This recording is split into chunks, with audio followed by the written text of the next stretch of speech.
எம்மா சின்ன பொண்ணு எங்க? ரூம்ல இருக்க ஐயா. கொஞ்சம் தலைவலியா இருந்துச்சு, அதான் ரூம்ல படுத்திருந்தேங்க.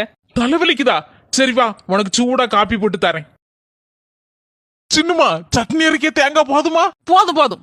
என்னி இட்லி ரெடி ஆயிட்டான்னு அம்மா கேட்டா. கிச்சி இட்லி அடுப்புல இருக்கு, சட்னி மட்டும் அரைச்சு கொண்டு ஓடியாரேன். போ அம்மாட்ட போய் சொல்லு. எங்க சும்மா இருக்க வேண்டியதுனாங்க, அவளு கூட கொஞ்சம் வெறுப்பேத்த மாதிரி பேசுதியா? சும்மா இரு சின்ன பொண்ணு, அப்பதான் வயித்த கலக்கும் அவளுக்கு.